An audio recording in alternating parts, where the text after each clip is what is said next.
Welcome back to Analysis, where we've been focusing on events in China. In the first half, we discussed the situation in the Xinjiang region and the continuous tension between indigenous Uyghur Muslims and the Han Chinese. In this half of the programme, we'll be taking a look at how China manages to deal with its different ethnic groups within its borders and also on issues to do with Tibet and Taiwan. China's role in the global war on terror will also be considered, and we'll be looking at China's rise and the possible challenge that it poses for the new world order. My guests from the first half are still with me, and joining us on the line is Professor Yongjin Zhang, who's a Professor of International Politics at the University of Bristol. Welcome to the show, Professor. Rod, we were concluding the discussion there by saying, comparing the situation as it's been in the past for the Uyghurs, but how does the Chinese state manage its other relations with other ethnic groups, and how different is the situation of the Uyghurs? It has its own peculiar special characteristics. The closest parallel is, as you mentioned, Tibet, where the behavior of the Chinese state is in many ways very similar to the way that it behaves in Xinjiang. But of course, the cultural background of the Tibetans is very different from that of the Muslims in Xinjiang. So the circumstances are not entirely the same. Elsewhere in China, there are, I forget how many it is, 55 or so national minorities that they have identified.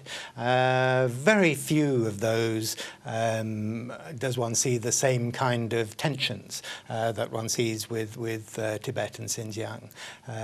Mostly they are sort of semi-assimilated into Chinese practice, find no real problems in living side by side with Han Chinese, and it doesn't affect their lives hugely. So I think the sort of policies that the Chinese government adopts towards minorities are in a sense directed towards the other 53, if you like, or not quite that number, because there are other minorities, Muslim minorities in Xinjiang, who suffer in the same way as the Uyghurs. And they really can't understand why these peoples in Tibet and in Xinjiang just don't get the message. Mm. Professor Zhang, welcome to the programme. Is what we're looking at here the process of sort of reinforcing or reconstituting a unitary state in the process of reindustrialisation? I mean, we're familiar from the history of Britain of the way in which that state was created by very different policies in Scotland, in Wales, in Ireland. Are we seeing a kind of similar 21st century version of that? No, I don't think so. I mean, it's the peculiar feature, I think, of the. Can you hear me? Yes, go ahead. Yeah. I think the peculiar feature of China as a multi-ethnic kind of nation state was created, as we know, when the Qin Empire was replaced by the Republic of China, and Xinjiang and Tibet became part of that new republic. The Chinese empire collapsed, but the empire didn't disintegrate. So that is one of the historical problems that the modern China has to deal with. After the Republic of China, obviously, then there was an issue of territorial integrity in terms of the more modern nation state of China. So there is no reconstitute of the state happening in China today. I think the previous speaker talked about how Chinese government deals with a number of other ethnic groups or minorities within the Chinese border. And that is the approach that has been taken for many years. Now, one thing I should emphasize is perhaps that we cannot just generalize that Uyghurs or Tibetans as a unified group, as if everyone in Tibet and Xinjiang has serious complaints against the Chinese government. Again, within this population, there are groups of people who have more probably economic, political, and social grievances against either the Chinese government in Beijing or local government. So we have to differentiate that. So the demand for redressing those grievances obviously is there, but how much is that has that to do with the demand for independence, for example, in Tibet, or the so-called separatism in Xinjiang is a question that we need to look at. Okay, well, let me ask Enver about that. I mean, to what degree, I guess what the professor's suggesting is that, that the discontent is not necessarily universally shared, and we would expect that to be the case. But how widespread and how deep is it? Well, this is as Uyghur myself, and I would see that kind of stuff. It's just quite irrelevant to the real problem in that land. Because Uyghur, they are becoming stranger in their own homeland, and the Chinese media, as controlled by the Chinese government, is directing these people's attention and try to create a conflict between Han and Uyghur nations, and try to focus and alter people's focus into somewhere else rather than their own political ruling crisis. So, I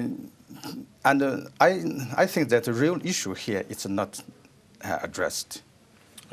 Rod, how would you respond to the point that the professor made? How widespread and how deep is this? Or I'm sure the government would say it's a minority of troublemakers. But well, of course, he's right that not everybody sees things in the same way, and that in a programme like this, we're forced to generalise.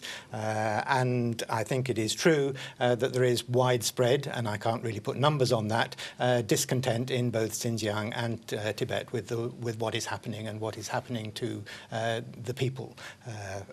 But that said, I think he does make a really valid point about the Chinese state and how it views this situation. The continuation of the Chinese state from the Chinese Empire, the Chinese Republic, and now the People's Republic, and this insistence on territorial integrity and indivisibility of China. And what it really fears most is splitting off. And thus you get this endless rhetoric, particularly in Tibet, about how the Tibetans are seeking independence, which is simply not true. The Dalai Lama has given that up as a political goal. In Xinjiang, it is less clear-cut because there isn't that same kind of clear political leadership, if you like. But I don't think the demands of the people in Xinjiang are about independence. They're about being able to run their own lives and live their own lives in the way that they would like to. And be happy to be part of a Chinese state if that is the case. Professor Zhang, we're just coming up to a break, but do you think that in demonising this current of opinion as separatism, when perhaps it isn't, the Chinese state will create what it most fears, but which doesn't exist at the moment? Well, I mean, this is a very debatable point, whether there is a separatist movement or not in Xinjiang. I mean, if you read various reports, even those who are outside China are actually saying that the Xinjiang and Tibet has been suffering from the Chinese colonization for centuries. So if that is the case, obviously those people who actually accuse the Chinese colonization obviously understand Tibet or Xinjiang as a separate nation. Otherwise, they wouldn't use the colonization as the description of China's control of those territories. Okay, Professor, I'm sorry, I'm just going to have to stop you there. We will come back to you after the break, but we've just got to take a short break now, and we'll be continuing the discussion very shortly. Do rejoin us.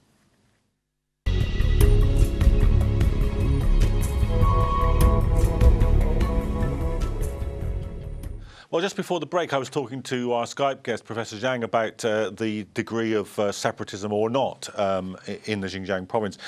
Professor, sorry to have cut you off there, but let's return to that point. I think you were saying that there are people really now who are arguing this is essentially a colonial process, and therefore there may be a separatist dynamic at work here.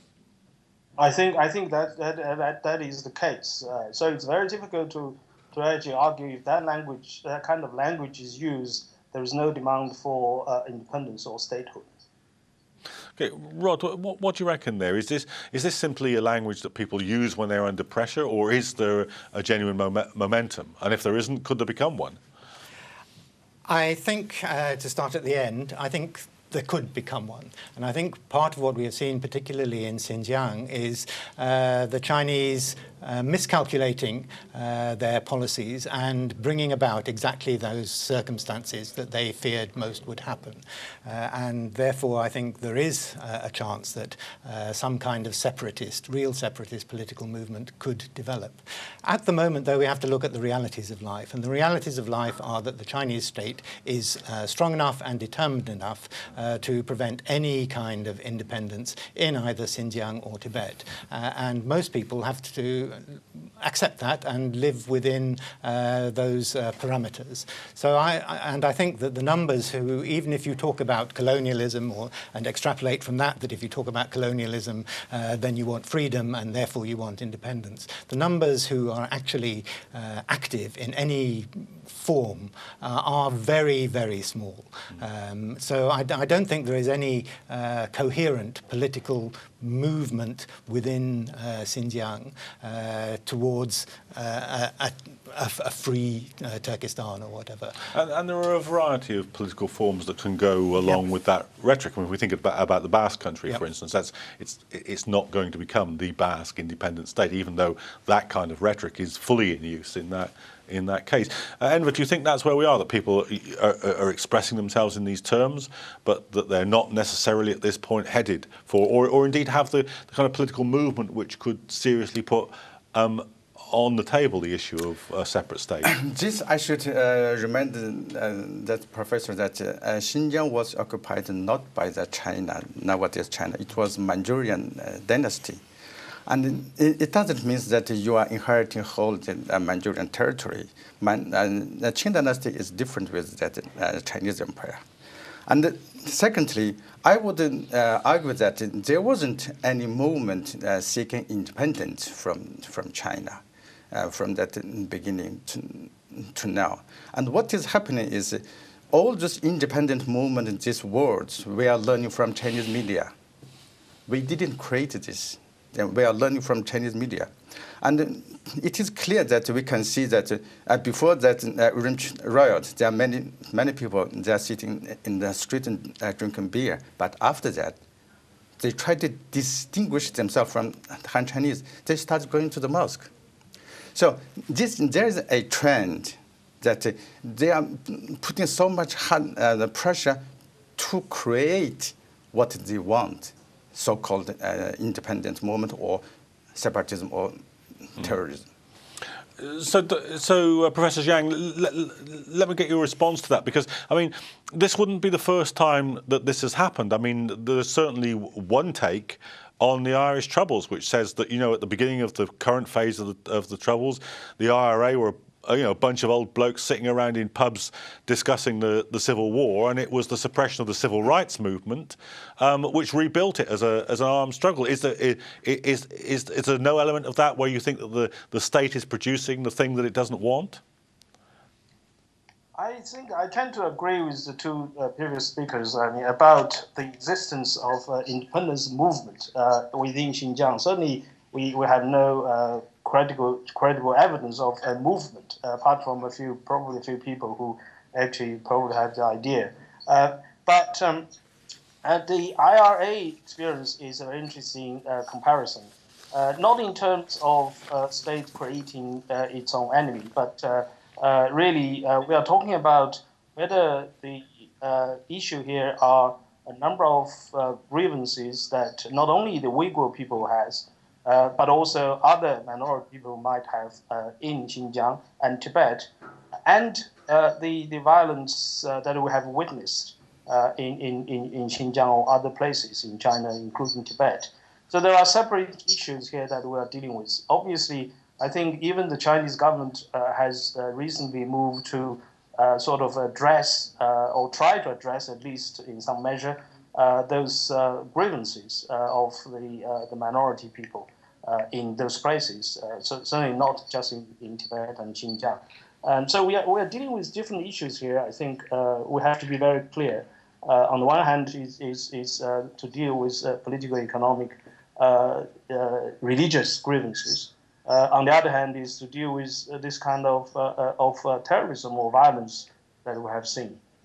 Okay, Rod, let's sort of look at the sort of global, or try and fit this into a global picture, because, you know, as I said before, not unusual for a modern state to be using the language of a war on terror. In some cases, that is used at least partially to try and ingratiate the state in question with the originators of this language in the West. So El-Sisi and Assad will use this language to say, well, you know, basically to the West, really, you should be on our side because we're doing the same thing that you're doing. But presumably it doesn't have that external dimension where the Chinese are concerned. I don't think it does. I mean, the Chinese were actually quite quick to support the US after 9/11, and you know, a lot of this emphasis on terrorism, as you mentioned, has sort of developed since then, and it is very difficult now to ascertain exactly what anyone means at any one time by terrorism. But I think for China, this is part of, I mean, what is part of this new drive by Xi Jinping to speak of the Chinese dream of China standing proud in the world. And what it does not want as part of that process is to feel that in its own backyard there are people bent on disturbing, upsetting that China dream of projecting a strong, united China to the world. Mm. So Enver, I mean, do you think that is there any sense in which this is working for the Chinese in an international sphere? I mean, perhaps they may not be interested in sort of currying favour with the West in the same way that maybe Assad or Syria are, but perhaps they're saying, don't get on our backs about human rights because you're doing this, we're doing this. What's the problem? This issue. What was happening here is that the Chinese made a deal with the United States saying that we have a terrorist at our backyard. And this wasn't true. This is something like there isn't any such movement. They created it. For example, the East Turkestan Islamic movement. This book, and even there's a book published, and this is based on the artificial document provided by the Chinese government. Even Chinese themselves, there was one professor, his job was listening that foreign radio before September 11. And he said that before that, he has never ever heard that word called East Turkestan Islamic movement. This is actually a ghost organization. Mm. And here, what's going on with that Mr. Xi's campaign and that his opponent, that they need a battleground. And the Uyghurs, it becomes a perfect candidate for that as a scapegoat. Yeah. So, Professor Zhang, do you think that's what's happening? You know, that there's a kind of off-the-shelf, ready-made rhetoric here about terrorism and Islamic extremism, which the Chinese state are using because, hey, why be left out? Everybody else is. No, I tend to ask the other two speakers a very simple question. If your state has witnessed the kind of terror attacks recently in Xinjiang and Urumqi, what would you like your state to react? Would you like your state to sit by, just to say, okay, that's just an attack, so be it, so we don't do anything about it, or would you like your state to react and really try to deal with this terrorism? Terror attacks to make safe everybody else safe. That's a basic question. I think we have to acknowledge the legitimacy of Chinese response to terror attacks. Don't confuse the issue here. Confuse a particular response to terror attack with a more broader kind of approach to Xinjiang and Tibet. So I think that's very, very important. Well, let me just sort of address that question, seeing you raise it. I mean, I guess most people in this country, after say the 7/7 attacks, were divided in their opinion. Some said, "Yeah, I want my state to whack those people, get on and whack them," And some people said, look, I think you need to understand the cause of this. So maybe there's more than one answer to the question you're posing.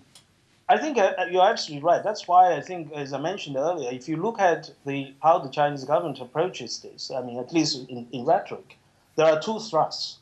One is really deal with criminality of the activities. The other is really try to address, as much as I think they can or they acknowledge, the grievances I mentioned before, political, economic, and religious. So I think that's probably the right approach. I don't think they're going to sort of just strike a big blow and then go away. They know they have to deal with this in the long term, and this is a long-term problem. It's not a short-term one. Okay. So, Rod, you were saying at the beginning there's a kind of twin-track approach here. Where's the balance lying at the moment? Are they doing more sticking or are they doing more carroting? I think it is inevitable and understandable, as Professor Zhang says, that when you have these kind of appalling incidents, as happened with the Urumqi bombing, it is the duty of the state to protect its citizens and to make sure that those who perpetrated that particular act are brought to justice and to do their best to prevent other such acts. But there are all sorts of ways of achieving those goals. You don't have to have mass trials of suspects. You don't have to have draconian new laws introduced. There are ways of doing it. And I think the Chinese had, as I said before, recognized that there is a need for a dual approach, that it isn't all about striking hard. Striking hard is effective but limited. What you need is to deal with the root causes, and the Chinese, to their credit, are looking at some of those root causes. But they tend to look at it very much in economic terms. It's about the economic well-being of the groups or the place concerned. What they tend to find it difficult to come to terms with are the social and cultural and religious aspects of it. I mean, this is a long story, isn't it? If we build a business park on your village, why aren't you grateful? Kind of approach. I mean, it very rarely does the trick, does it? It doesn't, but it does to some extent, because it does help, the economic development of the region, and it helps bring people out of poverty. And these are laudable goals, and the Chinese have had, considerable success. But do you think that's happening? I mean, you were casting some doubt on that earlier. You were saying, that it might be one thing if there was low-paid jobs, but we aren't even getting the low-paid jobs. So is that economic development, is it, to use the phrase, trickling down as far as the Uyghurs, or not? That is try to cheat that international community, saying that we are doing as much as we can to tackle these problems, and to just speakers, and theoretically, I 100% agree with what he said, and what is this? I disagree with that the bombing in Xinjiang. There's another one in the September 8th, 2000. That time was that Chinese Prime Minister visiting Urumqi, Zhu Rongji visiting Urumqi. He disagreed with that local governor, saying that Xinjiang is a very dangerous place. He said, "Oh, I didn't find this dangerous." Then 2 days later, there's a military vehicle exploded in the middle of the city, killing 60 people and 300 wounded. And another one is last month. But here, if we say that the carried out by Uyghur attacking Chinese, I would expect that this is going to happen in the significant days, like Chinese New Year or Muslim festivals. No, they didn't. They only coinciding with that major political event in Beijing. Okay. Well, I'm afraid that's where we're going to have to leave this discussion, because we come to the end of this episode of Analysis. I'd like to thank my guests in the studio and, of course, you at home for watching. Please tune in again for future discussions, and don't forget, you can keep up with our discussions if you follow us on Twitter at the address below, or by following the Islam Channel Current Affairs team on Facebook. So, till next time, good night.